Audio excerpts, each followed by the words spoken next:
Good morning students, good morning guys. मैं हूं आपका अरमान सर और आज हमारा डे 1 है। आज मैं आपको सिखाऊंगा आर्टिकल्स। बेसिक से मैं आपको आर्टिकल्स सिखाऊंगा कि आर्टिकल्स किसे कहते हैं, आर्टिकल्स में होता क्या है। आर्टिकल्स में बेसिकली आपको ए, एन और द का यूज सिखाया जाता है। ठीक है, तो चलिए, आप जैसा बोर्ड में देख पा रहे हैं मैंने एक स्ट्रक्चर बनाया है आर्टिकल्स का। आर्टिकल्स में आपका दो चीज मेन होता है, वावेल्स और कॉन्सोनेंट। वावेल्स किसे कहते हैं? वावेल्स आपका 5 अल्फ़ाबेट को कहते हैं, ए, ई, आई, ओ, यू। ये जो 5 अल्फ़ाबेट है इसे वावेल्स कहते हैं। इसे छोड़कर बाकी जो अल्फ़ाबेट है उसे कॉन्सोनेंट कहते हैं। जैसे कि आप देख पा रहे हैं, बी से लेकर जेड तक जितना सारा अल्फ़ाबेट है ये हमारा कॉन्सोनेंट है। वावेल्स को हिंदी में स्वर्ण वन कहते हैं और कॉन्सोनेंट को हिंदी में व्यंजन वन कहते हैं। स्वर्ण वन आ से अह के बीच को कहते हैं और का से ज्ञा के बीच को हम व्यंजन वर्ण कहते हैं, जो हम लोग बच्चे में सीखते हैं। यहाँ पे मैं जो भी आपको बताऊंगा वो पूरा बेसिक्स रहेगा ताकि आपको हर एक चीज क्लियर हो जाए, क्योंकि अगर आपका बेसिक मजबूत नहीं रहेगा तो आप आगे जाके समझने में आपको बहुत दिक्कत होगी। इसलिए मैं आपको बेसिक से बताऊंगा। चलिए, सबसे पहले मैं आपको बताऊंगा कि ए एन का यूज कहाँ पे कैसे किया जाता है। आप एग्जाम्पल में यहाँ पे देख रहे हैं कि मैंने यहाँ पे एक एग्जाम्पल लिखा है आई और एक एग्जाम्पल लिखा है एंट। आप जो यहाँ पे आई देख रहे हैं, आई का पहला लेटर हमारा ई है और ई हमारा होता है वावेल्स। तो वावेल से अगर कोई वर्ड स्टार्ट हो रहा है तो उसके सामने उससे पहले हम ए एन का यूज करेंगे।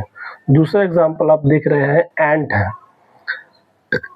एंट के सामने जो हमारा यूज होगा वो हमारा ए एन होगा। क्यों? क्योंकि ए हमारा जो है वावेल्स है। वावेल्स 5 होता है, आप इसे लर्न कर लीजिए। ए, ई, आई, ओ, यू, ये 5 अल्फाबेट को हम लोग वावेल्स कहते हैं। ठीक है, अब आते हैं आपका यूज ऑफ ए।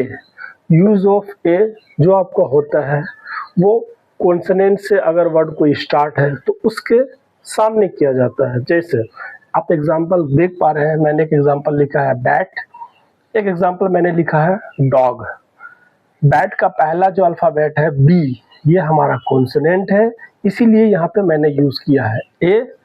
दूसरा जो एग्जांपल है डॉग, इसका पहला अल्फाबेट है डी, इसीलिए मैंने यहाँ पे यूज किया है। बहुत ही सिंपल है। वावेल से अगर कोई वर्ड आपका स्टार्ट हो रहा है तो वहाँ पे ए एन यूज करें।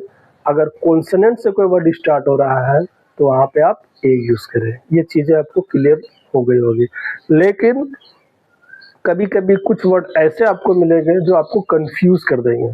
जैसे मैं आपको बता रहा हूँ, कभी कभी ऐसा भी होता है कि आपका वर्ड जो है वावेल से स्टार्ट होगा लेकिन आप वहाँ पे यूज करेंगे ए, और कभी कभी वर्ड आपका कॉन्सोनेंट से स्टार्ट होगा लेकिन वहाँ पे आप यूज करेंगे ए एन। ये डिफरेंस कैसे होता है, क्यों हो जाती है, उसको मैं आज आपको बता रहा हूँ। देखिए, कभी कभी ये भी होता है कि आप जो वर्ड लिखे हैं, जैसे मैंने एक एग्जांपल लिखा है यहाँ पे MLA, MLA, एम जो हमारा है वो कॉन्सोनेंट है।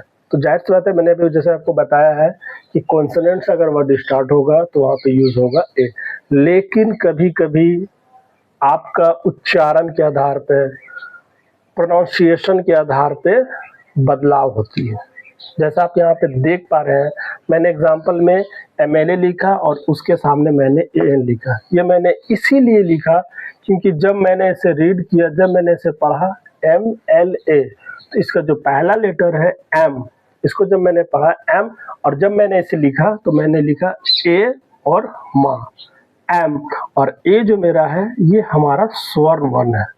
स्वर्ण वन मीन्स आपका ये वावेल है, यानी कि ये वर्ड हमारा कॉन्सोनेंट है लेकिन इसका जो प्रोनाउंसिएशन हो रहा है, इसका जो उच्चारण हो रहा है वो वावेल्स के जैसा आ रहा है, इसीलिए मैंने यहाँ पे यूज किया है ए एन।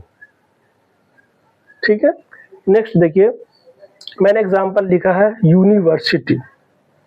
यूनिवर्सिटी का जो पहला अल्फाबेट है ये हमारा यू है, यानी कि ये हमारा वावेल्स है, लेकिन इसका जो उच्चारण हो रहा है, इसका जो प्रोनाउंसिएशन हो रहा है वो हमारा कॉन्सोनेंट के जैसा हो रहा है, यो हमारा कॉन्सोनेंट के जैसा है, यू ये हमारा कॉन्सोनेंट के जैसा इसका उच्चारण हो रहा है, इसीलिए मैंने यहाँ पे यूज किया है ये। हालांकि ये मेरा वोवेल्स है, तो कभी कभी आपको प्रोनाउंसिएशन के आधार पे, उच्चारण के आधार पे भी ये बदलाव होती है।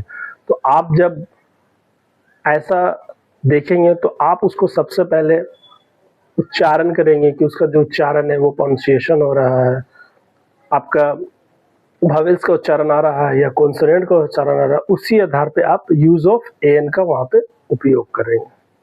ठीक है गाइज, मैंने जो आपको ये वीडियो बताया है ये बहुत ही बेसिक से मैंने आपको बताया है ताकि आपको हर एक चीज क्लियर हो जाए, और मैं आपको जो भी बताऊंगा वो सारा बेसिक से रहेगा और धीरे धीरे करके मैं उसको स्टैंडर्ड को धीरे धीरे बढ़ाऊंगा ताकि आपको हर एक चीज क्लियरली समझ में आए।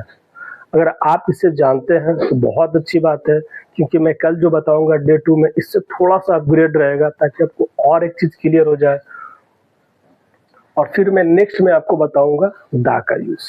फिलहाल के लिए आज मैं इतना ही बताता हूँ। अगर आपको ये वीडियो पसंद आए तो आपके जो दोस्त हैं जिनका बेसिक बहुत कमज़ोर है उसके साथ ये वीडियो शेयर करें, हमारे क्लास के साथ जुड़ जाएं, हमारे चैनल को फॉलो करें, बेल आइकन पे आप प्रेस करें ताकि मैं जो भी वीडियो आपको अपलोड करूँ वो सबसे पहले आपको मिल जाए। Thank you so much.